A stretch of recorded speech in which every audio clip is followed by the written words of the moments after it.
you can consider the next meeting important and your health not important. Meanwhile, it is the same spirit that came from inside. A man can get filled with faith by using his mouth. You pray and worship to some point, or pray fast. When you get there, what do you normally think about? Your consciousness is thinking about ministerial effectiveness. Guess what? Your inner man does not understand the language of reason. It understands the language of consciousness. And consciousness is a reality. Now, consciousness can come from thinking, meditating. But if I am coming like this and I'm thinking, saying, Lord, I want to be holy. I'm thinking it in my head. It has not entered my consciousness. I need to drive it in there.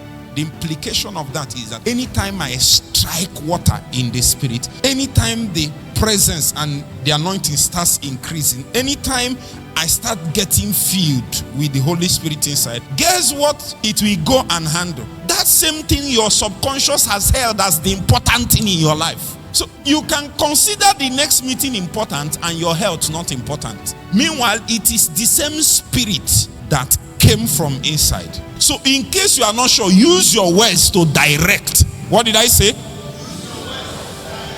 Say it again. Say it again.